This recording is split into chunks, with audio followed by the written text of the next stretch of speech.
Hi, I'm here. This is part 5 of The Girl in the Photo. Before we start, please take a moment to subscribe. It really helps me make more videos like this. Also, please take care of yourself and stay safe. Thanks for listening, and let's begin. The fire crackled, casting flickering shadows on Marco's face. He stared at the flames, lost in thought. The photo in his hand felt heavy. On the back, barely visible, a single word: return. What did it mean? Return to where? Detective Silva leaned closer, studying the image. Do you recognize this house? She asked softly. It was old, maybe 100 years or more, wrapped by overgrown weeds. The only entrance was slightly open, as if inviting someone inside. Marcos frowned. Something about the house set his teeth on edge, but he couldn't place it. Not then, not until later. He took a shaky breath, trying to piece together memories that felt just out of reach. It was a childhood home, he sensed, but whose is his own? No, that wasn't possible. He knew every inch of his family's house. He had grown up there. I don't know, he whispered, but I feel like I should. Silva nodded, understanding. Sometimes feelings were the only clues they had. As the sun dipped below the horizon, painting the sky in hues of orange and purple, they prepared to leave. Tomorrow, Silva said, we revisit the house. Be ready. She looked at Marcos, concern etched on her face. Are you sure you'll be all right? For days, he had been retracing his past, confronting demons he thought he had buried. Would it be too much? Marcos forced a smile. Thanks, Sil. I'll be fine. Maybe a little tired. As soon as she left, weariness washed over him. But it wasn't physical, it was emotional. It was the weight of buried memories, of secrets waiting to be unearthed. Return. The word echoed in his mind. Where do I need to return? Clara joined Marcos for breakfast the next day. Over steaming cups of coffee, they discussed their plan for the day. She had researched the area around the house, discovered a hiking trail leading to it. Let's go early, Clara suggested. Be there before anyone else. At 8, they were ready. Silva drove, her face grim. The further they went, the deeper the woods seemed to become. Soon, sunlight struggled to penetrate the thick canopy, leaving them in a hushed, green-tinged world. They parked, grabbed their backpacks and started the hike. Marcos walked slowly, eyes scanning the trees. Here, Clara handed him a flashlight, just in case. Halfway in, Silva stopped. There it is. She pointed ahead, the house looming through the trees like a forgotten memory. Wow, Marcos breathed. Up close, it looked even more abandoned, more lost. The chipped paint, the sagging roof, the broken windows staring blankly ahead. This place gives me the chills, Clara said quietly. Ready? Silva asked, her gaze fixed on the house.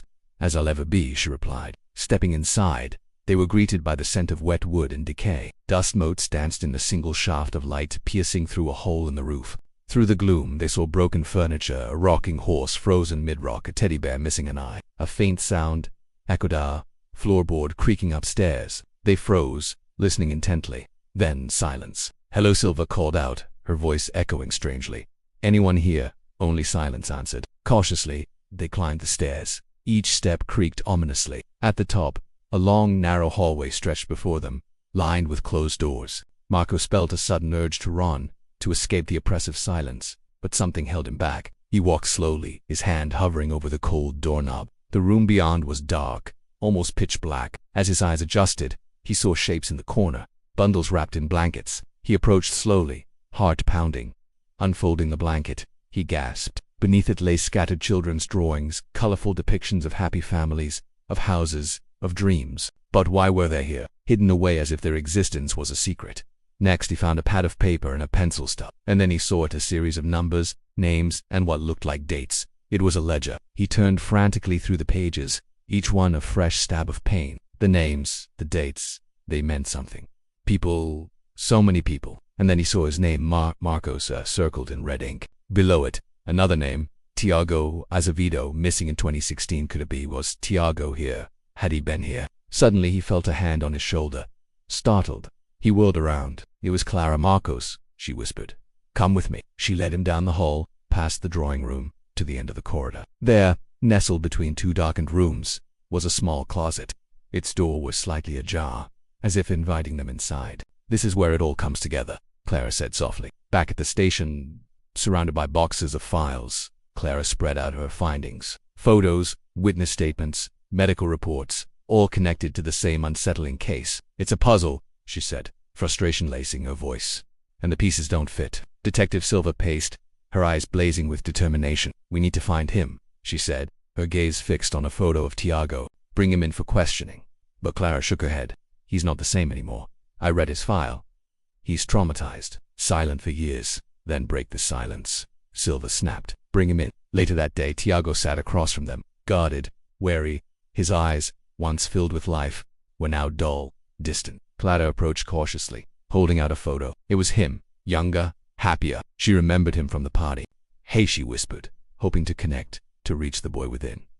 But he flinched, shrinking into himself. "Who are you?" he whispered, his voice hoarse from disuse. "I'm here to help you," she said gently. But Tiago recoiled as if burned. "Don't touch me.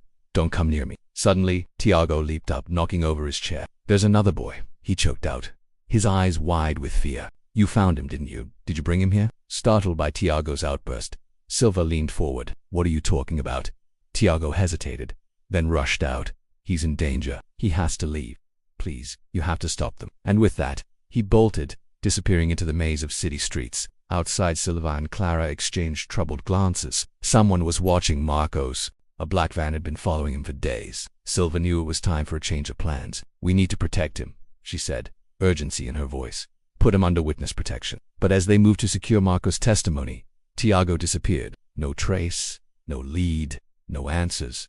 The silence was deafening. Was Tiago already lost, or was he leading them to the heart of the darkness? In the final part, the woman called liar, the game intensifies. Survivors come forward, but danger lurks closer than ever. Will they expose the entire network before it's too late? Stay tuned to find out. If you enjoyed this episode, please show your support. Thanks for listening, and I'll see you next time.